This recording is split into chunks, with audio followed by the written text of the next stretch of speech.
Hello friends, welcome to learn service. This is Ram Soni.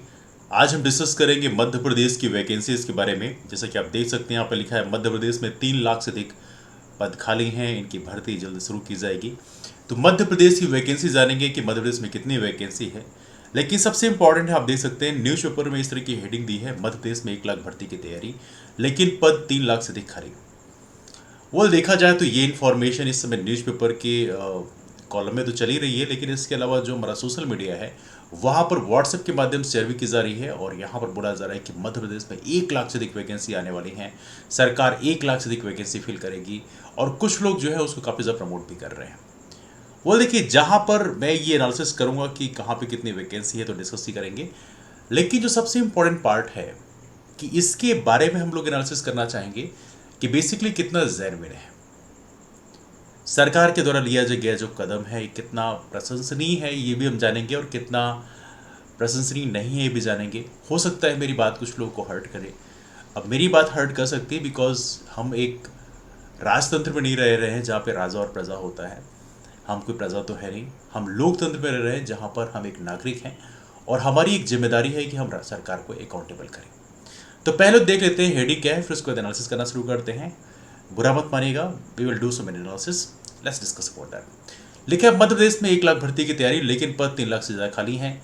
State cadre में 1 लाख पद रिक्त हैं, संभाग जिला कैडर में 2 लाख से ज़्यादा पद खाली हैं। अब देखा तो यहाँ बताया गया है कि सरकार के इन विभागों में इतनी वैकेंसी खाली हैं। 14 विभाग हैं जहाँ 1,000 से अधिक पद रिक्त किए गए हैं। ये रिक्त हैं जो बताया गया है इसमें। जैसे स्कूल शिक्षा में कुल पद हैं 2,63,000, रिक्त पद हैं 45,000। ये सारा डाटा आपके सामने दिया हुआ है।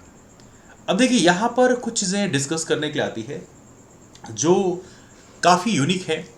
यदि मैं थोड़ा सा इन चीज़ों को हल्का सा पूछना चाहूँ सरकार से, कि सरकार के पास ये डाटा जो है इलेक्शन के ठीक कुछ महीने पहले आता है। जैसे 2023 में चुनाव होने वाले हैं, डेटा हमारे सामने 2022 में प्रेजेंट किया गया है कि इतनी सारी वैकेंसीज हैं और इनको फिल किया जाएगा। मतलब एक प्रकार से कहने का मतलब ये है कि इलेक्शन के ठीक पहले पहले इन वैकेंसीज को फिल करने की कवायद शुरू की जाएगी। ये बेसिकली फिलहाल प्लान है जिसमें सरकार इलेक्शन के दौरान ये बोल सके कि हम लोगों ने इतना एम्प्लॉयमेंट दिया है। अब देखा जाए तो यहाँ पर एक क्वेश्चन मार्क क्रिएट होता है कि 2022 में वैकेंसी क्रिएट करते हैं, 2023 में इसको फिल भी कर देते हैं, मैं कहता हूँ अपॉइंटमेंट दे भी देते हैं। तो अपॉइंटमेंट देने के बाद में जो इसकी रिस्पॉन्सिबिलिटीज होंगी कौन सरकार पे जाएगी? अगली सरकार पे। इस सरकार के पास क्या रिस्पॉन्सिबिलिटी आई? कुछ नहीं। इन्होंने केवल वैकेंसी क्रिएट कर दी, लेकिन इसका सारा खर्चा जो है अगली सरकार को पे करना पड़ेगा, जो भी अगली सरकार बनती है ना। एक क्वेश्चन मार्केट होता है कि जो न्यूज़पेपर वाले हैं इनको भी इंफॉर्मेशन जो है इलेक्शन के ठीक पहले दी जाती है। यहाँ पर बहुत सारे प्लेटफॉर्म्स हैं, जैसे यूट्यूब चैनल्स हैं, बहुत सारे फैकल्टीज़ भी हैं जो गवर्नमेंट को कई बार प्रेशराइज करने का प्रयास करते हैं कि उन्हें वैकेंसी जारी करना चाहिए। लेकिन अब जो है कई सारे लोगों ने अपना मुख मोड़ लिया है, गवर्नमेंट के इस कदम की भरपूर प्रशंसा करना शुरू किया है और ये भी कहने लगे हैं कि देखो 2023 में इलेक्शन है तो गवर्नमेंट जो कर रही है बिल्कुल सही कर रही है, बिकॉज 2022 में जब इतनी सारी वैकेंसी क्रिएट करेंगे तभी तो लोग उनको वोट करेंगे। तो इस हिसाब से गवर्नमेंट को हम पूरा गलत नहीं बोल सकते। ऐसा बहुत सारे लोग बोलना शुरू कर दिए हैं। देखिए, मेरा कहने का मतलब यह है कि जो सही है वो बोलना हमें चाहिए। यहाँ पर हमें खुशामदी करने की ज़रूरत नहीं है। क्यों? बिकॉज एक कहावत बनी थी, अंधेर नगरी का चौपट राजा, टका सिर भाजी टका सिर खाजा। तो यदि हम खुशामदी करना शुरू कर देंगे तो हमारी जो गवर्नमेंट के काम करने का जो तरीका है वो सही नहीं रहेगा। तो चेक्स एंड बैलेंसेस जो है हमें अपनी साइड से करना पड़ेगा। हमें सरकार से कहना पड़ेगा कि जो वैकेंसीज हैं इसको लास्ट में फिल करने का दिखावा करने की बजाय आप इसको स्प्लिट कर लीजिए 5 साल के हिसाब से और प्रॉपर तरीके से उसको हर साल फिल करिए, जिससे हमारे स्टूडेंट्स तैयारी कर रहे हैं उनको प्रॉपर तरीके से रिलीफ मिल पाए। बिकॉज यहाँ पे कोई 5 ईयर प्लान लेके नहीं आता कि नहीं 2000 हर साल का वेट करते रहे एंड देन आफ्टर 2023 में जाकर उनका प्रॉपर तरीके से सिलेक्शन हो। This is not we are looking for. हम लोग चाहते हैं कि हर साल प्रॉपर तरीके से वैकेंसीज निकलें और उस वैकेंसीज को हर साल प्रॉपर तरीके से फिल किया जाए। लेकिन यहाँ पे जो सरकार के जो कमिटमेंट है वो कहीं ना कहीं पीछे साइड चली जाती है। तो हमारा जो सरकार से कहना यह है कि आप प्रॉपर तरीके से ये जो सिस्टम आपने अपना रखा है कि आप लास्ट में आपने वैकेंसी क्रिएट कर दिया, ये तरीका मुझे बिल्कुल पसंद नहीं है। आप ये प्रयास किया करें, जो भी अगली सरकार भी आएगी। देखिए, यहाँ पर बात किसी बीजेपी या कांग्रेस की नहीं है, यहाँ पर बात यह है कि जिम्मेदार नागरिक की बात है। हम लोग की रिस्पॉन्सिबिलिटी है कि हर एक सरकार को अकाउंटेबल करें।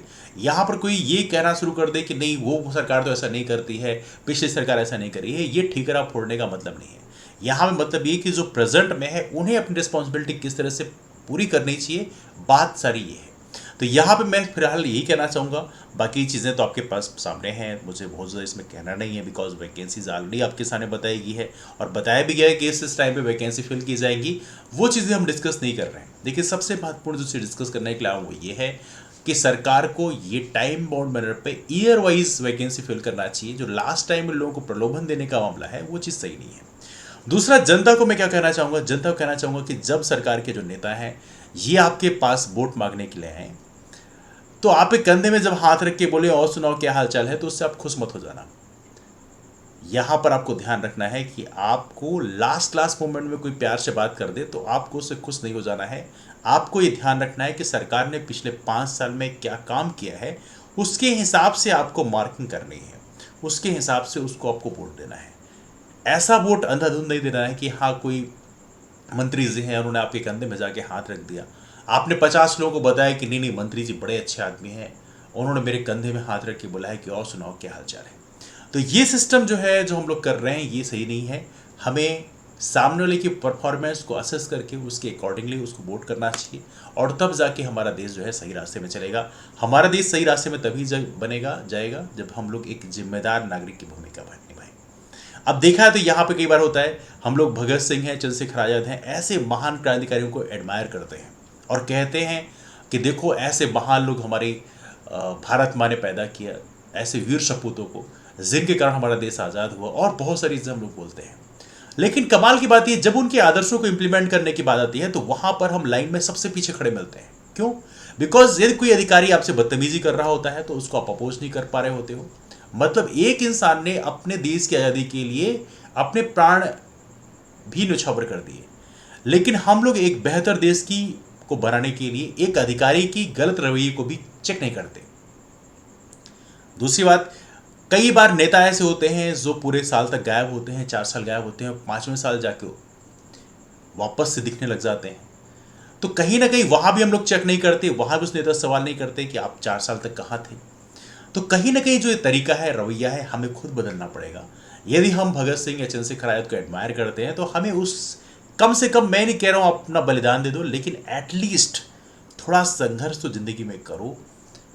बिल्कुल सेफ मोड में जाने की बजाय थोड़ा सा लाइफ में संघर्ष करो, सामने वाले से क्वेश्चन करो, अकाउंटेबल करो, तब जाके हमारा देश एक बेहतर देश बन पाएगा। एनीवे, ये रहे हमारे ओपिनियन, डिस्कशन कहीं से वाइंड अप करते हैं। लेकिन आपको क्या लगता है सरकार का ये निर्णय कितना सही है, और लास्ट में जो वैकेंसी फिल करने का जो तरीका है आपको कितना जेन्युइन लगता है, इसके बारे में कमेंट करके आप लोग जरूर बताएं। डिस्कशन कहीं से वाइंड अप करते हैं, मुलाकात करेंगे फिर। जो नए फ्रेंड्स हैं वो राम सोनी MBPSC नाम का टेलीग्राम ग्रुप ज्वाइन कर सकते हैं, वहाँ पे क्लासेस की इन्फॉर्मेशन शेयर की आती है, तो उसके माध्यम से आप जुड़ सकते हैं। बाकी जो हमारा मेंस के आंसर राइटिंग की काफ़ी ज़्यादा रिक्वेस्ट आ रही थी कि मेंस आंसर राइटिंग स्टार्ट किया जाए, तो 25 सितंबर के बाद में we will resume that thing.